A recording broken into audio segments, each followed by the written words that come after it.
आज से लगभग 2000 साल पहले की बात है। मेडिटेरेनियन समुंदर के बीचों बीच एक टापू था जिसका नाम था सिसिली और वहां पे एक शहर था साइरेकियस। इमेजिन कीजिए उस शहर की ऐसी सिचुएशन बनी हुई थी जहां दुनिया की सबसे खतरनाक और ताकतवर आर्मी रोमन एम्पायर अपने हजारों जहाजों के साथ उसे घेरने आया हुआ है। रोमन्स को लग रहा था कि ये लड़ाई बस कुछ घंटों की है। उनके पास बेस्ट वेपन थे, बेस्ट सोल्जर्स थे और उनका जनरल इतना कॉन्फिडेंट था कि उसने पहले ही जीत का जश्न मनाना शुरू कर दिया। लेकिन जैसे ही रोमन शिप्स साइरेकियस की दीवारों के पास पहुंचे, वहां कुछ ऐसा हुआ जिसने हिस्ट्री के पन्नों को हिला के रख दिया।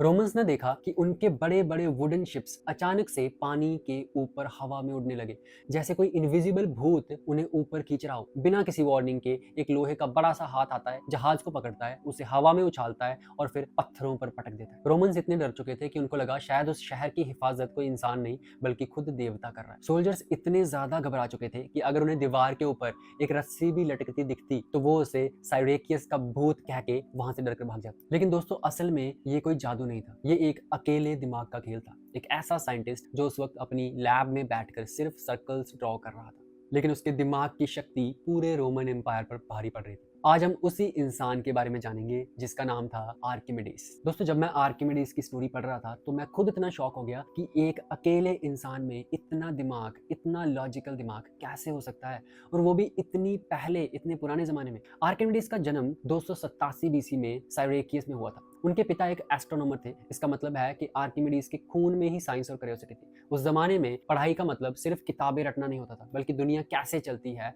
उसको समझना बहुत जरूरी था। आर्किमिडीज ने अपनी हायर एजुकेशन अलेक्जेंड्रिया में करी, जो कि इजिप्ट में है। वहां उन्होंने उस जमाने के बेस्ट मैथमेटिशियन से सीखा। लेकिन आर्किमिडीज की एक खासियत थी, वो सिर्फ थ्योरी पर यकीन नहीं रखता था। उसे मशीन्स बनाना, उन्हें चला के देखना और उनके पीछे के लॉजिक ढूंढना बहुत पसंद। जब वो वापस अपने शहर आया तो वहां के राजा हीरो 2 उनके बहुत बड़े फैन बन गए। राजा को जब भी कोई ऐसी प्रॉब्लम आती थी जो किसी से सॉल्व नहीं होती थी, वो सीधा आर्किमिडीज के पास जाता। इनफैक्ट आर्किमिडीज और राजा हीरो के बीच एक दोस्ती का रिश्ता था और कुछ फिलोसोफर ये भी कहते हैं, कुछ हिस्टोरियंस ये भी कहते हैं कि वो आपस में शायद रिश्तेदार भी थे। राजा के पास रिसोर्सेज थे और आर्किमिडीज के पास था दिमाग, और इसी कॉम्बिनेशन ने साइरेकियस को उस वक्त का सबसे एडवांस शहर बना दिया। अब हम ऐसी कुछ इन्वेंशंस की बात करेंगे जिन्होंने दुनिया को तो हैरान किया ही किया, लेकिन उस टाइम के रोमन्स को भी पागल कर दिया, जो कि सबसे स्ट्रॉन्ग एम्पायर माना जाता था। सबसे पहला वेपन, क्लॉ ऑफ आर्किमिडीज। इसको समझने के लिए एक सिंपल देसी एनालॉजी लेते हैं। आपने कभी हैंड पंप से पानी निकाला है या फिर किसी पुराने कुएं से बाल्टी खींची है? जब हम रस्सी और पुली का यूज करते हैं तो भारी से भारी बाल्टी भी हल्की लगने लगती है। आर्किमिडीज ने इसी कंसेप्ट को जायंट लेवल पर अप्लाई किया। उन्होंने शहर की दीवारों के पीछे बड़े बड़े क्रेन्स लगवाए। इन क्रेन्स में लोहे के बड़े बड़े ग्रैपलिंग हुक्स यानी कि आयरन हैंड लगे होते।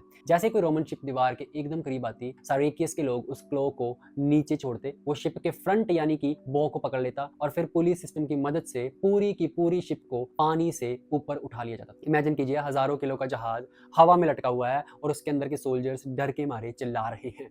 फिर अचानक से रस्सी को छोड़ दिया जाता और वो जहाज सीधा पत्थरों पर या फिर पानी पे जाके गिरता और वहीं के वहीं टूट जाता या फिर डूब जाता। रोमन जनरल इतना हैरान था कि उसने कहा था कि आर्किमिडीज उनके शिप्स को सी कप की तरह यूज कर रहा है पानी भरने के लिए। लेकिन ये तो बस शुरुआत थी। फिर आता है आर्किमिडीज डेथ रे। कहानी ये है कि आर्किमिडीज ने साइरेकियस की दीवारों पर बहुत सारे पॉलिश्ड ब्रोंज मिरर लगवाए। जब सूरज की धूप उन मिरर्स पर पड़ती थी तो वो सारी धूप को रिफ्लेक्ट करके एक ही पॉइंट पर फोकस कर देते थे। इसको समझने के लिए आप बचपन का वो एग्जांपल याद कीजिए जब हम एक मैग्नीफाइंग ग्लास से धूप को एक कागज पर फोकस करते थे और कागज जलने लगता था। आर्किमिडीज ने यही चीज रोमन शिप्स के साथ की। लेजेंड्स कहती हैं जैसे ही मिरर का फोकस किसी जहाज पर पड़ता, उसकी लकड़ी में से धुआं निकलने लगता और वो जहाज आग की लपटों में गिर जाता। मॉडर्न साइंस इसे नहीं मानती, लेकिन एमआईटी के स्टूडेंट्स और ग्रीक साइंटिस्ट लुआनिस साकास ने एक्सपेरिमेंट में दिखाया कि अगर 70 से 100 मिरर्स को सही से अलाइन किया जाए तो 160 फीट दूर रखी लकड़ी सच में जल सकती है। सोचिए, 2000 साल पहले एक इंसान लेजर टेक्नोलॉजी जैसा दिमाग चला रहा था। रोमन्स को लगता था कि साइरेकियस के लोग सूरज की शक्ति को कंट्रोल कर सकते हैं, उनके पास ऐसी पावर्स हैं। आर्किमिडीज की ये सारी इन्वेंशन सिर्फ वॉर मशीन्स तक लिमिटेड नहीं थी। उन्होंने इंजीनियरिंग की बेसिक फाउंडेशन रखी थी। उसका दिमाग हर वक्त चलता रहता, चाहे वो नहाते वक्त हो या फिर खाना खाते वक्त। एक बार राजा हीरो ने उसे बुलाया और एक बड़ी अजीब प्रॉब्लम दी। राजा ने एक सुनार को बहुत सारा सोना दिया था एक क्राउन बनाने के लिए। जब क्राउन बनकर आया तो राजा को शक हुआ कि सुनार ने थोड़ा सा सोना चुरा लिया यार इसमें से, उसकी जगह चांदी मिला दी। राजा ने आर्किमिडीज से कहा कि ये पता लगाओ यार कि क्राउन प्योर गोल्ड का है या फिर इसमें चांदी मिक्स है। लेकिन शर्त ये थी कि क्राउन को तोड़ना या फिर मेल्ट नहीं करना। आर्किमिडीज काफी दिनों तक परेशान रहा। फिर एक दिन जब वो नहाने के लिए अपने बाथ टब में उतरा तो उसने नोटिस किया कि जैसे ही वो पानी में बैठा, टब से थोड़ा पानी बाहर गिर गया। उसे अचानक से एक आइडिया आया कि उसकी बॉडी का वॉल्यूम उस घिरे हुए पानी के वॉल्यूम के बराबर है। वो इस आइडिया से इतना एक्साइटेड हो गया कि बिना कपड़े पहने ही रास्ते पर दौड़ने लगा और चिल्लाने लगा, इरोका इरोका, जिसका ग्रीक में मतलब होता है मैंने ढूंढ लिया। लेकिन उसने किया क्या? उन्होंने दो बराबर वजन के वेट लिए, एक प्योर गोल्ड का और एक प्योर सिल्वर का। फिर उन्होंने दोनों को पानी में डुबोया, क्योंकि गोल्ड चांदी से ज्यादा डेंस होता है, इसलिए गोल्ड का वॉल्यूम चांदी से कम होता है। जब गोल्ड पानी में गया तो उसने देखा कि पानी थोड़ा कम डिस्प्लेस हुआ, लेकिन जब सिल्वर पानी में गया तो पानी ज्यादा ऊपर आया। फिर उन्होंने वही टेस्ट क्राउन के साथ किया। अगर क्राउन प्योर गोल्ड का होता तो उसे उतना ही पानी डिप्लेस करना चाहिए था जितना प्योर गोल्ड ने किया था, लेकिन क्राउन ने ज्यादा पानी डिप्लेस किया, जिसका मतलब था कि उसमें सिल्वर मिलाया गया है, क्योंकि सिल्वर ज्यादा जगह घेरता है। इसी डिस्कवरी को आज हम आर्किमिडीज प्रिंसिपल कहते हैं। ये प्रिंसिपल आज के हर मैकेनिकल इंजीनियर के लिए बेसिक्स, चाहे आप एक छोटी सी बोट डिजाइन कर रहे हो या दुनिया का सबसे बड़ा एयरक्राफ्ट कैरियर, डिस्प्लेसमेंट का लॉजिक वही रहता है जो आर्किमिडीज ने इन्वेंट किया। अब देखिए, इंजीनियरिंग का मतलब सिर्फ बड़े बड़े फॉर्मूलाज याद करना नहीं होता। इंजीनियरिंग का असली मतलब होता है प्रैक्टिकल प्रॉब्लम को दिमाग से सॉल्व कर। जैसे आर्किमिडीज ने बाथ टब में वो डिस्प्लेसमेंट का कॉन्सेप्ट समझा, वैसे ही आज की मॉडर्न इंडस्ट्री में हमें मशीन्स और प्रोग्रामिंग के बेसिक्स को समझना पड़ता है। अगर आप एक मैकेनिकल स्टूडेंट हो या सीएनसी फील्ड में अपना करियर बनाना चाहते हो तो आपको पता होगा कि आज के टाइम में स्किल की कितनी वैल्यू है। लेकिन प्रॉब्लम ये है कि कॉलेजेस में हमें सिर्फ थ्योरी पढ़ाई जाती है, जबकि फैक्ट्री में काम बिल्कुल अलग होता है। वहां आपको मशीन सेटअप करना होता है, टूल सिलेक्शन करना पड़ता है, प्रिसीजन प्रोग्रामिंग करनी पड़ती है। इसी गैप को खत्म करने के लिए मैंने अपना एक special CNC turning course launch किया है। हमारा ये कोर्स आपको बेसिक से लेकर एडवांस लेवल तक की प्रोग्रामिंग और मशीनिंग स्ट्रेटजी सिखाएगा। आप हमारी वेबसाइट macweather.com पर जाकर इस कोर्स की डिटेल चेक कर सकते हैं। साथ ही आप हमारी Android app macweather CNC classes भी डाउनलोड कर सकते हैं। आपको यहाँ पे लाइफ टाइम एक्सेस के साथ मेरे सारे लेक्चर्स और प्रैक्टिकल टिप्स मिलेंगे। हजारों स्टूडेंट्स ऑलरेडी ज्वाइन कर चुके हैं और अपनी स्किल को इंप्रूव कर चुके हैं। तो अगर आप भी एक एक्सपर्ट सीएनसी प्रोग्रामर बनना चाहते हैं तो अभी macweather.com पर जाएं और अपना करियर ग्रो करें। वापस आते हैं आर्किमिडीज की टेक्निकल ब्रिलियंस पर। आर्किमिडीज का एक और महान इन्वेंशन था आर्किमिडीज स्क्रू। पुराने ज़माने में किसानों को पानी नीचे से ऊपर पहुंचाने में बहुत मेहनत करनी पड़ती है। आर्किमिडीज ने एक ऐसी मशीन बनाई जिसमें एक सिलेंडर के अंदर एक स्पाइरल स्क्रू घूमता था। जब आप हैंडल घुमाते थे तो पानी उस स्पाइरल के रास्ते नीचे से ऊपर की तरफ मूव करता था। ये कॉन्सेप्ट इतना पावरफुल है कि आज 2000 साल बाद भी modern sewage treatment plants, irrigation system और यहाँ तक कि प्लास्टिक एक्सट्रूशन मशीन में भी वही स्पाइरल लॉजिक यूज होता है। आर्किमिडीज ने दिखाया कि रोटेशनल मोशन को कैसे एक लीनियर मोशन या फिर डिस्प्लेसमेंट में बदला जा सकता है।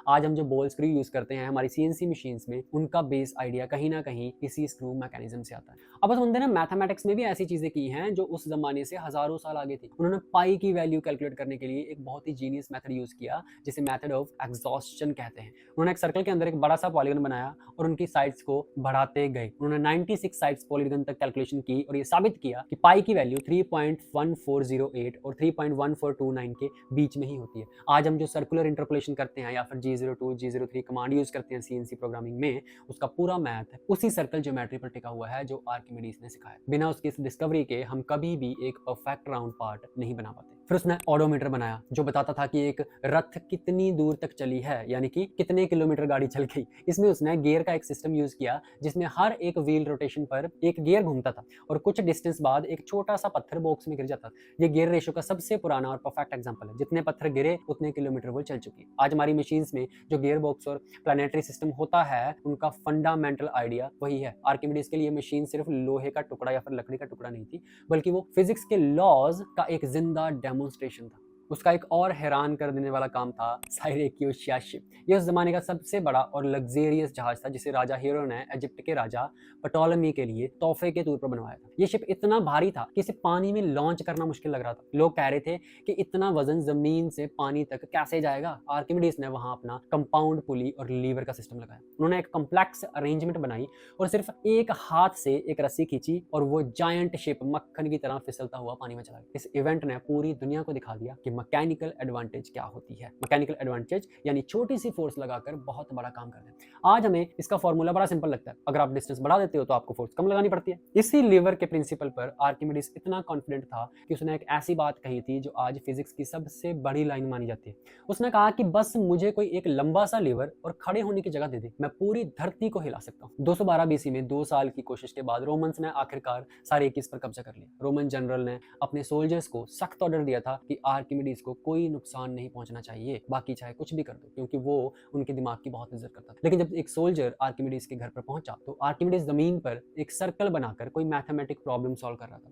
वो अपनी धुन में इतना खोया हुआ था कि उसने सोल्जर पर ध्यान नहीं दिया। जब सोल्जर ने उसके साथ चलने के लिए कहा तो आर्किमिडीज ने कहा, मेरे सर्कल को खराब मत करो। सोल्जर को गुस्सा आ गया और उसने अपनी तलवार से वहीं के वहीं आर्किमिडीज को मार दिया। और ये एक बहुत बड़ा लॉस था पूरी इंसानियत के लिए। आर्किमिडीज की कब्र पर उनकी विश के मुताबिक एक स्फीयर और एक सिलेंडर का निशान बनाया। क्यों? क्योंकि उन्होंने प्रूव किया था कि एक स्फीयर का वॉल्यूम उसके सराउंडिंग सिलेंडर का एग्जैक्ट होता है। उसे अपनी इस मैथमेटिकल डिस्कवरी पर सबसे ज्यादा गर्व था। आज जब हम 3D मॉडलिंग करते हैं या सीएनसी पर कॉम्प्लेक्स सरफेस बनाते हैं तो हमारा सॉफ्टवेयर वही इक्वेशंस यूज करता है जो आर्किमिडीज ने मिट्टी पर लकड़ी से ड्रॉ की। उसका दिमाग हर मशीन के पीछे की सोल था और आज भी है। उसने हमें सिखाया कि दुनिया ताकत से नहीं बल्कि लॉजिक और सही टूल का इस्तेमाल करके चलती है। दोस्तों, आर्किमिडीज की ये कहानी हमें बताती है कि एजुकेशन और स्किल में कितनी पावर होती है। एक अकेला साइंटिस्ट अपनी नॉलेज के दम पर एक पूरी आर्मी को रोक सकता है। इंजीनियरिंग सिर्फ एक डिग्री नहीं होती, ये एक माइंड सेट है। ये ऐसा माइंड सेट है जहां आप प्रॉब्लम्स को अपॉर्चुनिटी की तरह देखते हैं।